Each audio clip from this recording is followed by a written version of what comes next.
Hi, my name is Steve Latta, and I want to talk a little bit today about sharpening the inlay tools. I want to begin with the radius cutter, in terms of how to sharpen it to where it gives you a nice crisp cut. Now, in any type of sharpening, there's one fundamental principle that you need to understand. Light can't bounce off of a point. It needs a flat surface to do so. So you'll often see me rolling my cutter tip around, looking to see if I see any sort of a reflection on the top of these tips.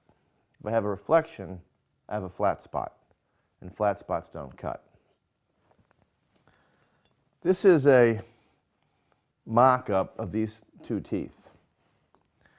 And the process I use for sort of going through the sharpening, I'll then demonstrate on the actual cutter. Now we have two teeth filed in an alternate tooth pattern, meaning they come up to the point. The purpose of that point is to score the fibers before it cleans out in the middle. Now I need to sharpen these planes so that they come up to a point. I need to do that, and it's tough on the small guys, without hitting the lower edge. So normally I use a triangle file, but for the sake of these large pieces, I'm going to use a flat file. I often hook my thumbnail under the protected tooth to avoid catching the lower edge. I'm going to file down this way, then come over here and file this way. Always going down into the work, never going out. Always going down, never going out. I'm going to hit this tooth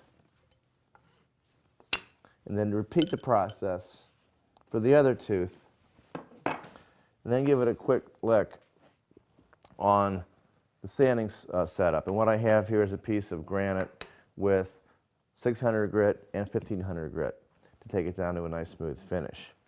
So with this cutter, I'm going to take my triangle file, and all triangle files are not the same. This happens to be a Grobel or Grobet, which is a very good file. These things run about 12 bucks a pop. The $1 a piece files really won't do this, and this is a number 2 cut. So hooking my thumb on that front tooth to protect it, I'm going to file in.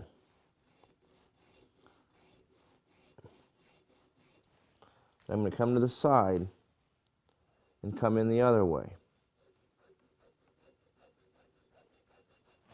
Roll it over. I'm going to repeat the process. Protect the tooth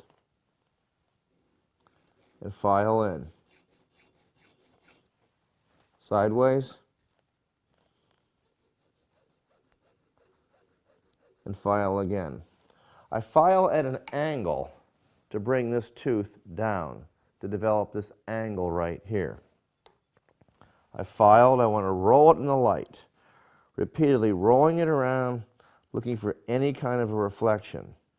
Once again, reflection means I don't have a plane, I don't have a point. I don't have two planes coming together. I have a flat spot. Flat spots don't cut. I'm going to touch it lightly on the sandpaper. You could add some water to here to serve as a lubricant, but we're doing so little, it really doesn't matter. Then I want to roll it again, look at it in the light. Check sideways to make sure I have decent tips. And then what I want to do is grab a scrap of wood and make a couple of cuts cross grain. They should slice the fibers and not tear it. If I'm tearing it, I have a flat spot, and I'll need to do a little more work on it. When I go to use the tool, to see if it's sharp, we have two opposing teeth. When I start my cut, I lay the tool down, slice one line this way. I look to see if it's a slice as opposed to a tear. Angle the tool the other way and come back, once again checking the line. Is it a score or is it a tear? Once I have two score lines, I'm free to excavate between the lines. And you can see from this cut, we're going cross grain, no tear out.